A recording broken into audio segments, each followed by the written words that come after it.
Hey there, comic fans. Dave here at Ground Zero, and I've got a lot for you today. I've got a policy change, I've got the survival of the comic industry, I've got a history lesson, and I've got an axe to grind. Now, that's a lot to take in, but I'm hoping that all of this stuff together will generate enough tingly excitement that you'll hang with us for a few minutes while I lay it all out. Now, I'm going to begin with a review that we got a few months ago. It's a one-star review. We've got a few of those.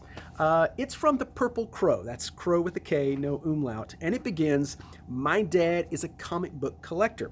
Good for him.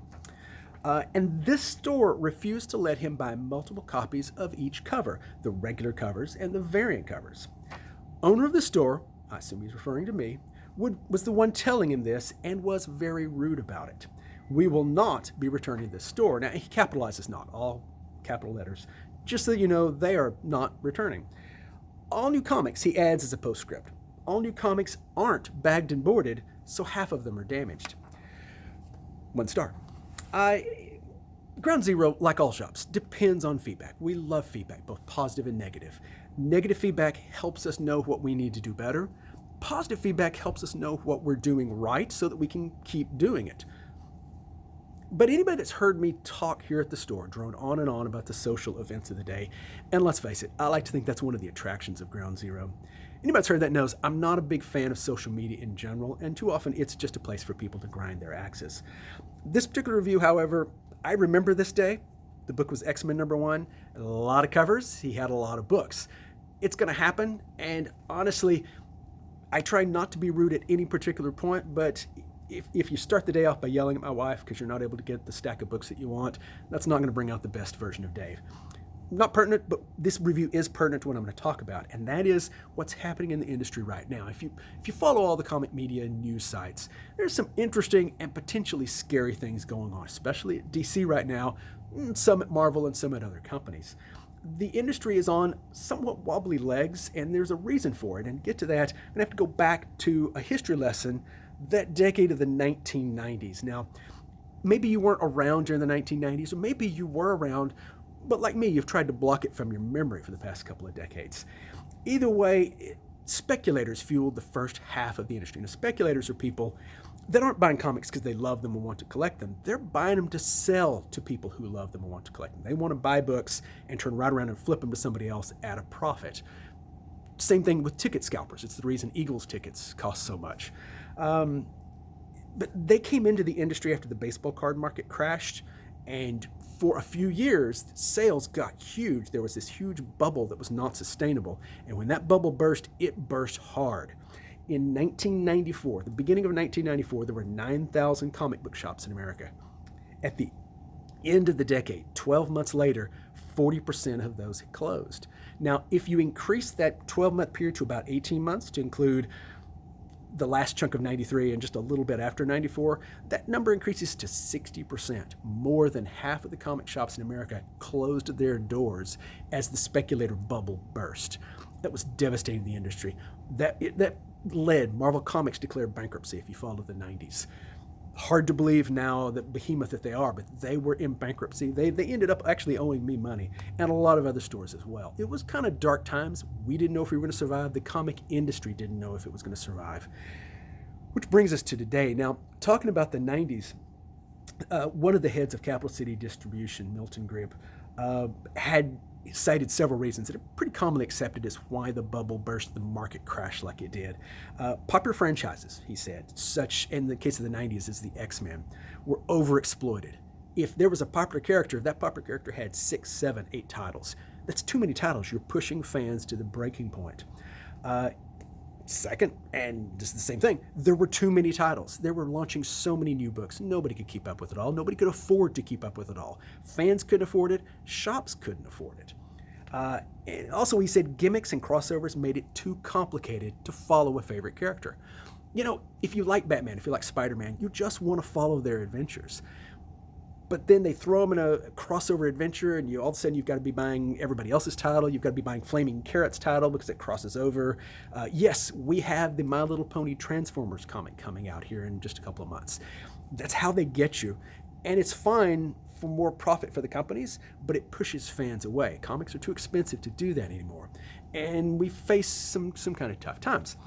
Which kind of brings us to now, because this should sound very familiar, and it is. The last couple of years has seen an acceleration in speculator books. Too much what we're having is people that aren't buying comics because they like them and want to read them. Those are the people we love.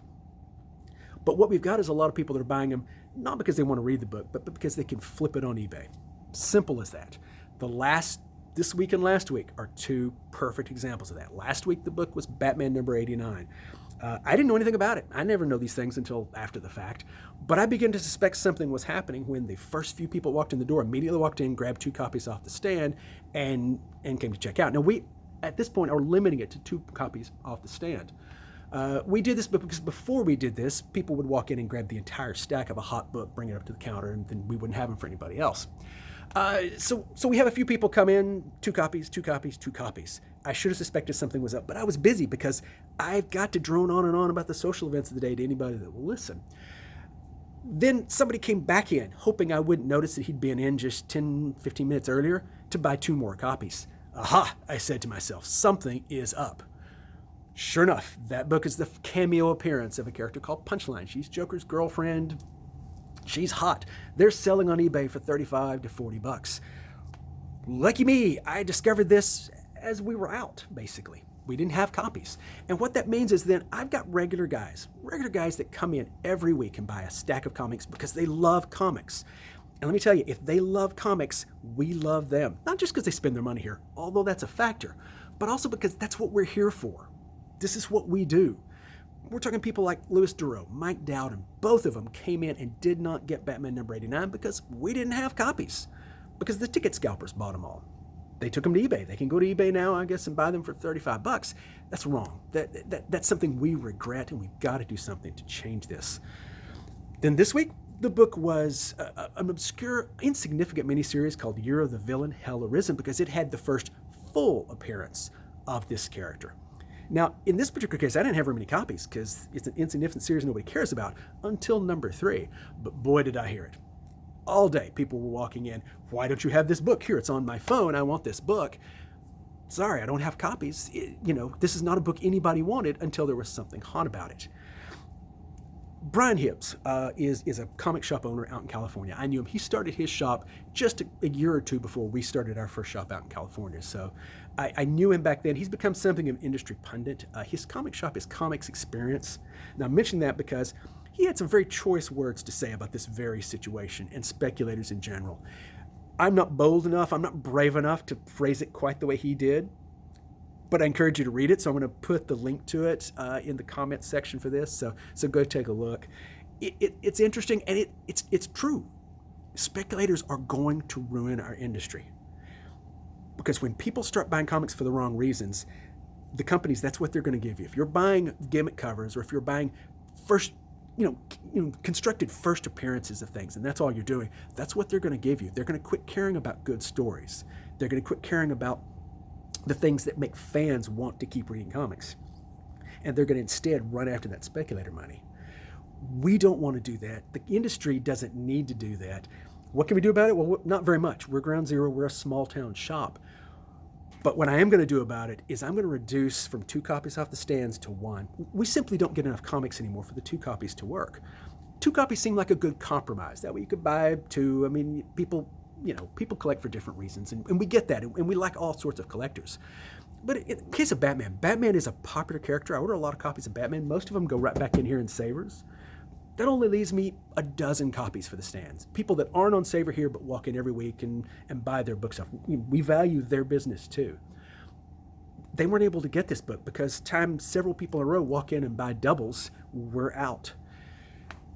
So the best I can do is reduce it to 1. Now, if you want 10 copies of a book, that's fine. That's no skin off my back. I will order them for you.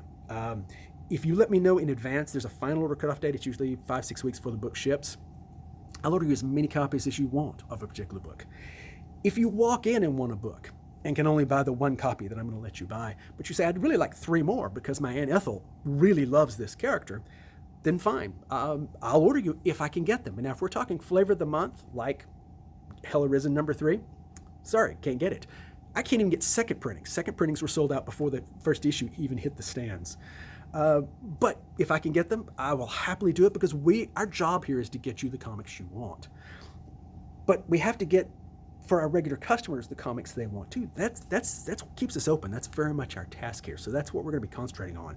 And that also means if you walk in with a posse of mom and your uncle and your nephew and your pet chicken named Ralph, who is the biggest Deadman fan you will ever meet, I'm sure. No, you can't get copies for all of those people. Sorry, we've got to take care of collectors, people that want to read and enjoy the books. That is our goal here. Now, I say this because social media is a thing, so I'm sure I'm going to get some more one-star reviews for this, but it's what we have to do. The industry needs to pull together and realize that people who love comics are the foundation. That's when the comic market crashed, and it crashed hard in '94. That's all that was left. And they carried us through. They kept this store open when the speculators abandoned and went on to loot and pillage some other market. They kept us open. We want to take care of them. Honestly, I don't want to go so far as to say speculators aren't welcome in our store, but we're not going to cater to them. We're going to basically make it a little more difficult for them to come in and basically pull all the stuff off the stands so the fans can't get them. That's our policy. That's our history lesson. You got comments? Come in and talk to me, because let's face it, folks, Dave loves to talk. Do anything you want to. Leave us a one-star review if you have to. Either way, I'll be reading them, and I'm sure they'll pop up in a later one. Don't write one just to be in a later video, please, because, But if you do, and you want to name your something like the Purple Crow, that's pretty cool with a K, add an umlaut, because the 90s were all about the umlauts. There were things that we like to remember about those. But anyway, that's our policy. I hope I hope it makes it easier, because frankly, we love Mike Dowden. We love his wife, Crystal. We love Louis Duro. These are people that we want to see happy in our store. We want you to come in and be happy in our store too. So come in, talk to me, talk policies. That's what I'm here for. That's it for today, guys. If you have any questions, you know where to find me. You know where to comment. Have a great day.